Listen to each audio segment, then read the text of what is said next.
வணக்கம் நண்பர்களே.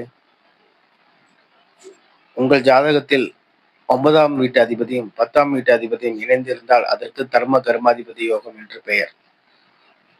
இந்த யோகம் பார்த்தீங்கன்னா, உங்களுக்கு செல்வத்தை குடுக்காது. இந்த யோகம் பார்த்தீங்கன்னா, இருக்கிற யோகங்கள்லயே ஜோதிடத்துல இருக்க யோகங்கள்லயே மிக சிறந்த யோகங்கள்ல இதுவும் ஒண்ணு. இந்த யோகம் என்ன செய்யும்னா, உங்கள வாழ்க்கையில ஒரு உயர்ந்த நிலைக்கு அடையக்கூடிய சந்தர்ப்பத்த உருவாக்கி குடுக்கும். ஒரு நல்ல பெயர், மரியாதை, சமூகத்துல நல்ல மதிப்பு இதெல்லாம் கிடைக்கும். நீங்க இருக்கிற பகுதியில உங்களை எல்லாருக்கும் கண்டிப்பா தெரியும். அதே மாரி பாத்தீங்கன்னா, நீங்க கோயில் திருப்பணிகள்லாம் ஆர்வமா எடுத்து செய்வீங்க. அதே மாரி அன்னதானம் போடுறது, அறக்கட்டளை அமைக்கிறது, பொதுநல சேவை செய்யறது, இது எல்லாமே இந்த யோகம் இருக்கிறவங்க கண்டிப்பா பண்ணுவாங்க. சில பேர் பாத்தீங்கன்னா, கோயில்ல ஒரு நிர்வாக பொறுப்புல இருப்பாங்க. சில பேர் தங்களுடைய சொந்த செலவுலயே பாத்தீங்கன்னா, கோயில கட்டி கும்பாபிஷேகம் நடத்துற அளவுக்கு இவங்களுக்கு அந்த வசதி வாய்ப்புகளை இந்த தர்ம கர்மாதிபதி யோகம் கொடுத்துருக்கும். அதாவது இதுக்கு அவங்க பாத்தீங்கன்னா கஷ்டப்பட்டு சம்பாதிக்கிறதை விட அவங்களுக்கு தேவையான, ஏன்னா முதல்ல நீங்க செலவு பண்ணணும்னா உங்ககிட்ட சொத்து இருந்தா நீங்க செலவு பண்ண முடியும்.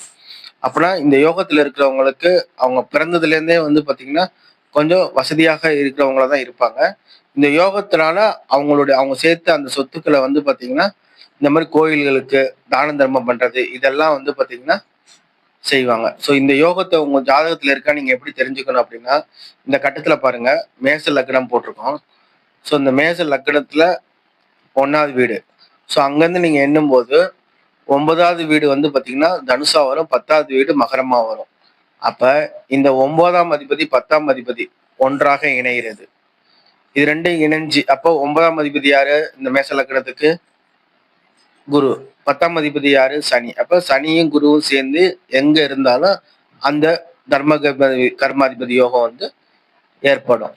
இப்ப ரிஷப லக்னத்தை எடுத்தீங்கன்னா, ரிஷப லக்னத்துக்கு சனியே 9 10ஆம் அதிபதியா வராரு. அப்ப சனியே தர்ம கர்மாதிபதி யோகம் கொடுக்கும். இந்த யோகம் ஸ்ட்ராங்கா இருக்கணும்னா இந்த யோகத்துக்கான 2 அதிபதிகள் நல்லா ஸ்ட்ராங்கா இருக்கணும். இப்போ உதாரணத்துக்கு இப்ப இந்த லக்னத்துக்கே எடுத்தீங்கன்னா 10ஆம் அதிபதி சனியும் 9ஆம் அதிபதி குருவும் 2 பேரும் இணைஞ்சு தனுசுலயே இருக்கும்போது, அல்லது மகரத்துல இருக்கும்போது, இல்ல கடகத்துல இருக்கும்போது, இல்ல துலாம்ல இருக்கும்போது. ஏன்னா கடகத்துல குரு உச்சமாவாரு, துலாம்ல சனி உச்சமாவாரு. அதே மாதிரி பாத்தீங்கன்னா தனுசுல பாத்தீங்கன்னா குரு ஆட்சி ஆவாரு, மகரத்துல பாத்தீங்கன்னா சனி ஆட்சி ஆவாரு, கும்பத்திலயுமே சனி ஆட்சி ஆவாரு, மீனத்திலயுமே பாத்தீங்கன்னா குரு ஆட்சி ஆவார். ஸோ இந்த வீடுகள் இருக்கும்போது அந்த யோகம் பாத்தீங்கன்னா இந்த இதுல இந்த பலன்கள் எல்லாமே பாத்தீங்கன்னா ஒரு 60-70% கண்டிப்பா நடக்கும். இருக்கிற யோகத்திலேயே ரொம்ப நல்ல யோகம். ஏன்னா பாத்தீங்கன்னா அதுக்கு நல்ல பேரு புகழ் கண்டிப்பா இந்த யோகத்துல இருக்கிறவங்களுக்கு கிடைக்கும். ஸோ இந்த யோகங்கள் சில நேரம் பாத்தீங்கன்னா செயல்படாம இருக்கிறதுக்கு காரணம் இந்த யோகா பாத்தீங்கன்னா 6, 8, 12வது வீட்டுல இருக்கும் போதோ, இல்லைன்னா பாத்தீங்கன்னா தீய கிரகங்களான ராகு, கேது, செவ்வாய் இதுகெல்லாம் இணையும் போது இந்த யோகத்துல பாத்தீங்கன்னா சில மாற்றங்கள் ஏற்படும். அது அவங்க தனிப்பட்ட ஜாதகத்துப்படி பார்க்க முடியும். ஆனா இந்த 2 கிரகங்கள் தனிச்சு இருந்ததுன்னா, இப்ப மற்ற வீடுகள் இருக்கும்போது மேசத்திலேயோ இல்ல பாத்தீங்கன்னா ரிஷபத்திலேயோ மிதுனத்திலேயோ இருக்கும்போது இது கொஞ்சம் வேலை செய்யும், கொஞ்சம் ரொம்ப வேலை செய்யாதுன்னு சொல்ல முடியாது.